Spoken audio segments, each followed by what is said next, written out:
some of mine. I mean, I already we talked about Actors Audition Club wins through the year, and obviously those are big for me too. Personal, I think the biggest thing that happened to me this year was graduating from conservatory program with Todoroff Conservatory. That was something that I got into acting and stand up. I would what some people might call late in my life. I was 31. I'd already done a 10-year career of financial services and in the corporate world before I got into this. So I didn't go through the traditional theater school or film and TV school route.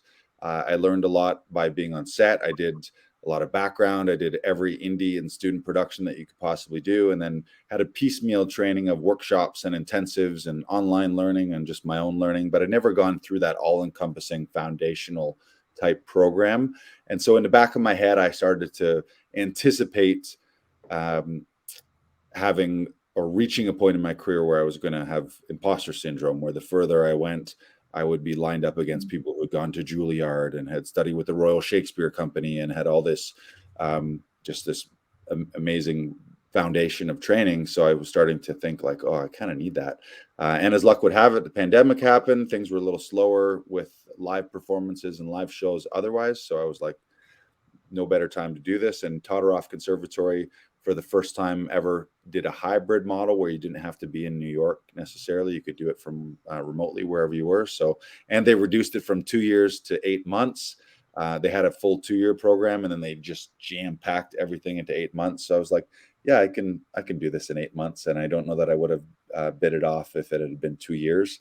And that was an incredible experience. Get to meet you guys, got to meet, like, what was it, 21 other people, or I forget how many of us there were, but yeah.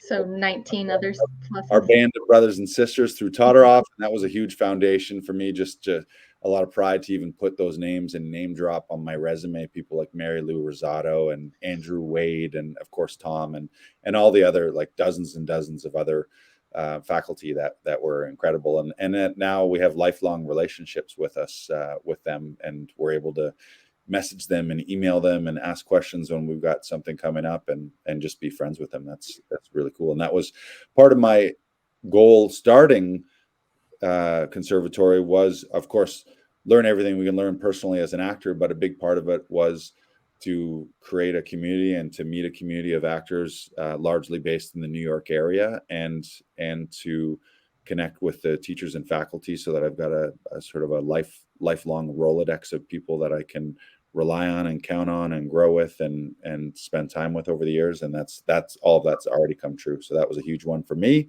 Number 2 was what was the highlights? I think the highlights for me in Actors Audition Club is always when we get feedback that somebody's booked it. So no individual booking really stands out. There's been lots, and they've been big ones, lead roles in sitcoms and leads in feature films. And so it's those, and when we get 5-star reviews on Google and Facebook, where someone comes in, does an audition, and then we get a rave review talking mainly about how fun it was and how relaxed it was and how they got lots of strong suggestions and redirects. But the underlying note that we always get in all of our reviews is how much fun it was, and that it wasn't stressful, and it wasn't full of anxiety, and it didn't feel like a rigid act in anxiety. It's supposed to be fun. As Tom always says, it's called a play. So that for me is the biggest thing. Yes, it's called a play. It's called a play. It's not called a serious. Number 3, goals and dreams in 2023. I've got a handful of them. The short list is to spend more time in LA and New York in the States. I'm dual citizen, and I've never really cashed in on it. So I've got friends who fucking hate me and are so, like, they don't hate me, but they hate the fact that I have the ability to tap into the US market when they don't. Or in order to do it, it's a long road of legal things to get their visas and paying $10,000-$15,000 and building this case to get a visa, which takes a long time. And the holy grail for every Canadian actor and stand-up is to get the fuck out of Canada. Which is changing. I think that is changing as our market grows here.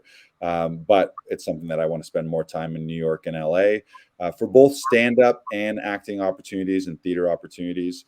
The second thing would be creating more of my own projects, specifically writing a feature, or at least getting a treatment for a couple features done, comedy features, and a sketch comedy show, putting together at least the Bible and pitch package for a sketch comedy show.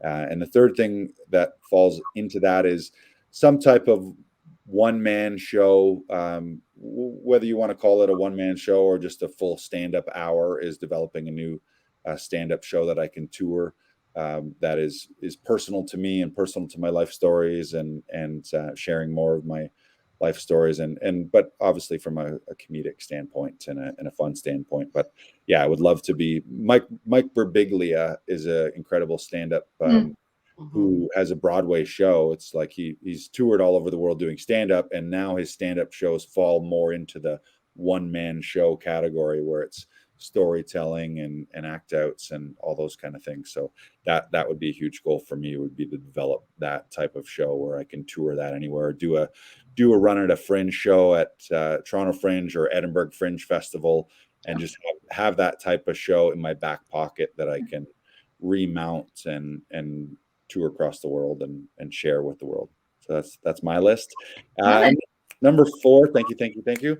Number 4 is advice to other actors. I think the biggest thing that I've done in this last couple of years, really since COVID, is investing in yourself in the form of seeking out other coaches and mentors and training programs. I've spent thousands and thousands of dollars between conservatory and between a business coach and voice and speech coaches. Recently, a financial money coach as well. I think that's something that everyone underestimates. So under the heading of constant growth and constant evolution and wanting to always be your best, you can't really do it alone. And I think the best investment, it's like, yeah, you can put money in the stock market, or you can put money in crypto or mutual funds or whatever you want to buy some magic beans. But I think always the biggest and largest return on investment is going to be in your own education and your own training, and taking your money and betting it on yourself. And I've been several times in my life where I've taken all of my money and like essentially put all my chips in banking and betting on myself. And that's something that I'll continue to do forever. And I think it's something that everyone, whether you're an artist or not, just invest in yourself in the form of coaching and training and continual up leveling and elevating your own everything. Yeah. Love that. Amen to that. Right on.